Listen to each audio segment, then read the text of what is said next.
তো hello friends, আমি Sandeep and আপনারা দেখছেন লার্নিং দুনিয়া 2.0 ইউটিউব চ্যানেল।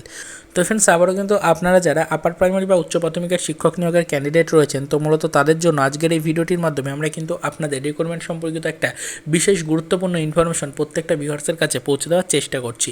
খুবই শর্ট টাইমের মধ্যে আজকের ভিডিওটা ক্রিয়েট করা হচ্ছে, তো সেক্ষেত্রে মনোযোগ সহকারে কিন্তু ভিডিওটাকে একবার দেখুন। আশা করি আপনারা আপনাদের এই দীর্ঘ 8 বছর ওয়েটিংয়ে থাকার পরে যে নিয়োগ প্রক্রিয়াটাকে এগিয়ে নিয়ে যাওয়া হচ্ছে, সেই নিয়োগ প্রক্রিয়া সম্পর্কিত একটা ক্লিয়ার ধারণা কিন্তু পেতে চলেছেন। তো বর্তমান সিচুয়েশনে দাঁড়িয়ে আপনাদেরকে কিন্তু জানিয়ে রাখি যে একের পর এক কিন্তু আপার প্রাইমারি বা উচ্চ প্রাথমিকের শিক্ষক নিয়োগের ক্যান্ডিডেটেরা বিক্ষোভ মিছিল করে চলেছেন। তারা কিন্তু তাদের সিট আপডেটের বিষয় নিয়ে বা সিট আপডেট করার দাবিতে কিন্তু একের পর এক কিন্তু বিক্ষোভ মিছিল চালাচ্ছেন। তারা কিন্তু সকলেই এই বিষয়টা জানতে চাইছেন যে সিট আপডেট অবশ্যই কিন্তু জরুরি আপার প্রাইমারি শিক্ষক নিয়োগে। তো বর্তমান সিচুয়েশনে দাঁড়িয়ে এই সিট আপডেটের বিষয়টা নিয়ে ঠিক কী রকমের ইনফরমেশন আসছে সেটাই আপনাদেরকে জানাচ্ছি। তো দেখুন, আপনারা কিন্তু জানেন যে রাজ্যে অলরেডি কিন্তু 8 বছর আগে আপার প্রাইমারি বা উচ্চ প্রাথমিকের শিক্ষক নিয়োগের জন্য প্রক্রিয়া শুরু করা হয়েছিল। তো সেই শিক্ষক নিয়োগ প্রক্রিয়া কিন্তু একের পর এক সমস্যার কারণে বর্তমানে এই সিচুয়েশনে দাঁড়িয়ে 2023-এ দাঁড়িয়েও কিন্তু এখনও পর্যন্ত সেই নিয়োগ প্রক্রিয়া কমপ্লিট করানো সম্ভব হয়নি। দীর্ঘ 8 থেকে 9 বছর হয়ে গেল, এখনও পর্যন্ত কিন্তু ইন্টারভিউয়ের রেজাল্ট প্রকাশ করা সম্ভব হয়ে উঠল না। তো আপনাদেরকে জানাই, বর্তমান সিচুয়েশনে দাঁড়িয়ে কিন্তু আমাদের আপার প্রাইমারি বা উচ্চ প্রাথমিকে প্রচুর সংখ্যক কিন্তু শিক্ষকের প্রয়োজন। কেননা আপার প্রাইমারি যে শিক্ষা প্রতিষ্ঠানগুলো রয়েছে সেখানে কিন্তু শিক্ষকের প্রচণ্ড অভাব রয়েছে। তো বর্তমান সিচুয়েশনে দাঁড়িয়ে কিন্তু আমাদের কমিশনের পক্ষ থেকে এই বিষয়টা নিয়ে কিন্তু তৎপরতার সাথে একটা কর্মসূচি নেওয়া হয়েছে এবং এই কর্মসূচি অনুযায়ী কিন্তু দাবি জানানো হয়েছে যে আপার প্রাইমারি ও উচ্চ প্রাথমিকের শিক্ষক নিয়োগে জোর কদমে কিন্তু কাজকর্ম শুরু করা হবে। খুব শীঘ্রই আপনাদের কিন্তু এই আপার প্রাইমারি বা উচ্চ প্রাথমিকের শিক্ষক নিয়োগের পরবর্তী স্টেপগুলো যেগুলো পেন্ডিং হয়ে রয়েছে সেগুলোকে কমপ্লিট করে নিয়োগ প্রক্রিয়াটাকে কমপ্লিট করে নেওয়া হবে। কেননা দীর্ঘ 8 বছর ধরে উচ্চ প্রাথমিকে কোনো রকমের কোনো শিক্ষক নিয়োগ প্রক্রিয়া কিন্তু কমপ্লিট করানো হয়নি। এর ফলে প্রচুর সংখ্যক কিন্তু স্কুল এমন রয়েছে বা প্রচুর সংখ্যক শিক্ষা প্রতিষ্ঠান এমন রয়েছে যেখানে পর্যাপ্ত পরিমাণে কোনো শিক্ষক নেই। তো শিক্ষকের একান্ত অভাব থাকার কারণে রাজ্যে নতুন করে কিন্তু শিক্ষক নিয়োগের যে প্রক্রিয়া রয়েছে সেটা খুব শীঘ্রই কমপ্লিট করার চেষ্টা কিন্তু চালাচ্ছে আমাদের উচ্চ প্রাথমিকের শিক্ষা বোর্ড। তো আপনাদেরকে বর্তমান সিচুয়েশন অনুযায়ী যেটুকু ইনফরমেশন পেলাম সিট আপডেটের বিষয় নিয়ে সেটা জানাচ্ছি। অলরেডি কিন্তু ফ্রেন্ডস, রাজ্যে এমন অনেক শিক্ষা প্রতিষ্ঠান রয়েছে যেখানে কিন্তু কোনো রকমের পর্যাপ্ত শিক্ষক কিন্তু নেই। তো সেই কারণে কিন্তু এইবার বর্তমান সিচুয়েশনে দাঁড়িয়ে বিকাশ ভবনের পক্ষ থেকে কিন্তু রাজ্যে প্রত্যেকটা শিক্ষা প্রতিষ্ঠান থেকে শিক্ষক গণনার কাজ কিন্তু শুরু করা হয়েছে। আপার প্রাইমারি বা উচ্চ প্রাথমিকের শিক্ষা প্রতিষ্ঠান যেগুলো রয়েছে সেগুলো থেকে কিন্তু পর্যাপ্ত শিক্ষকের যে গণনা রয়েছে বা যে লিস্ট রয়েছে সেগুলো তৈরির নির্দেশিকা কিন্তু দেওয়া হয়েছে প্রত্যেকটা জেলাকে।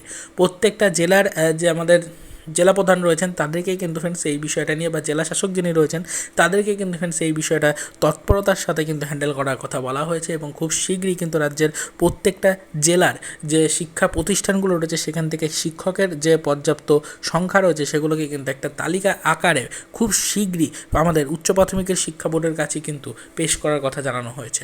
অর্থাৎ এসএসসির পক্ষ থেকে যেটুকু ইনফরমেশন পাওয়া যাচ্ছে খুব শীঘ্রই কিন্তু আপনাদের সিট আপডেটের বিষয়টা সম্পর্কিত অফিসিয়ালিভাবে একটা নোটিশ প্রকাশ করা হতে পারে। যেহেতু প্রচুর সংখ্যক ক্যান্ডিডেট আমাদের কিন্তু আপার প্রাইমারি বা উচ্চ প্রাথমিকের শিক্ষক নিয়োগের জন্য ওয়েট করে রয়েছেন দীর্ঘ 8 বছর ধরে এবং তার সাথে সাথে এই 8 বছরের মধ্যে কোনো রকমের শিক্ষক নিয়োগের কাজ কিন্তু করানো হয়নি। এর থেকে কিন্তু রাজ্যে প্রচুর পরিমাণে কিন্তু নতুন করে শিক্ষা প্রতিষ্ঠান তৈরি হয়েছে। তো সেক্ষেত্রে পর্যাপ্ত পরিমাণে শিক্ষকের অভাব কিন্তু রয়ে গেছে। তো পর্যাপ্ত পরিমাণে শিক্ষক যোগান দিতে গেলে খুব শীঘ্রই কিন্তু পুরনো পেন্ডিং রিক্রুটমেন্ট কমপ্লিট করতে হবে এবং তার সাথে সাথে সিট আপডেটের বিষয়টাকে মাথায় রাখতে হবে। তো এই পর্যায়ে দাঁড়িয়ে যেটুকু ইনফরমেশন পাওয়া যাচ্ছে যে খুব শীঘ্রই কিন্তু রাজ্যের প্রত্যেকটা জেলার থেকে যে লিস্ট রয়েছে সেই লিস্ট কিন্তু কমিশনের কাছে পৌঁছে যাবে এবং কমিশনের কাছে পৌঁছে যাওয়ার পরে কিন্তু কমিশন খুব শীঘ্রই এই বিষয় নিয়ে নতুন করে একটা নোটিশ প্রকাশ করবে এবং সেখানে কিন্তু সিট আপডেটের বিষয়টাকে সম্পূর্ণরূপে উল্লেখ করে দেওয়া হবে। তবে জানি রাখি, বর্তমান সিচুয়েশনে দাঁড়িয়ে এখনও পর্যন্ত সিট আপডেটের বিষয় নিয়ে কোনো অফিসিয়াল ইনফরমেশন বা কোনো অফিসিয়াল নোটিশ কিন্তু আমাদের উচ্চ প্রাথমিকের শিক্ষা বোর্ডের পক্ষ থেকে অর্থাৎ এসএসসির পক্ষ থেকে প্রকাশ করা হয়নি। তবে আশা করা যাচ্ছে যে যেহেতু এই বিষয় নিয়ে অর্থাৎ সিট আপডেটের জন্য রাজ্যের প্রত্যেকটা শিক্ষা প্রতিষ্ঠান থেকে শিক্ষক গণনার কাজ শুরু করা হয়েছে এবং সেখান থেকে শিক্ষকের বা পর্যাপ্ত শিক্ষকের যে সংখ্যা রয়েছে সেগুলোকে লিস্ট আকারে পাঠানোর কথা বলা হয়েছে। তো আশা করা যাচ্ছে যে খুব শীঘ্রই এবার কিন্তু সিট আপডেটের বিষয়টা সম্পর্কিত একটা ক্লিয়ার ইনফরমেশন অফিসিয়ালিভাবে প্রকাশ করা হতে চলেছে এবং যেহেতু প্রচুর সংখ্যক শিক্ষক এখনও পর্যন্ত নিজস্ব পদ পাননি বা প্রচুর সংখ্যক শিক্ষক কিন্তু অলরেডি এই বিষয় নিয়ে দাবিও জানিয়েছেন এবং তারা কিন্তু বিভিন্ন বিক্ষোভ মিছিলও করছেন, সেই কারণে কিন্তু বর্তমান পর্যায়ে দাঁড়িয়ে নতুন করে সিট আপডেট হয়ে যাওয়ার সম্ভাবনাটাই কিন্তু সবথেকে বেশি। তবে জানিয়ে রাখি, এখনও পর্যন্ত অফিসিয়াল অফিসিয়ালিভাবে যেহেতু কোনো ইনফরমেশন বা নোটিশ প্রকাশ করা হয়নি, তো সেক্ষেত্রে আমরা আপনাদেরকে কোনো নোটিশ দেখাতে পারছি না। তবে আশা করা যাচ্ছে খুব শীঘ্রই কিন্তু এই নিয়ে অফিসিয়াল নোটিশ প্রকাশ করা হতে চলেছে। তো বর্তমান সিচুয়েশনটা ঠিক এই পর্যায়ে রয়েছে, এখনও পর্যন্ত রেজাল্ট রিলেটেড কোনো আপডেট কিন্তু আসেনি। তবে পরবর্তীতে আমরা এই বিষয়টার উপর নজরদারি রেখে চলেছি, যখনই এই রিলেটেড কোনো আপডেট পাবো সেটা সর্বপ্রথম আমাদের চ্যানেলে ভিডিওর মাধ্যমে আপনাদেরকে জানিয়ে দেওয়ার চেষ্টা করা হবে।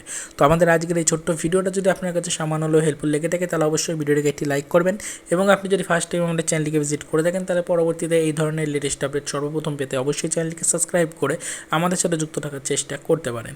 তো দেখা হচ্ছে নেক্সট ভিডিওতে নতুন কোনো আপডেট নিয়ে।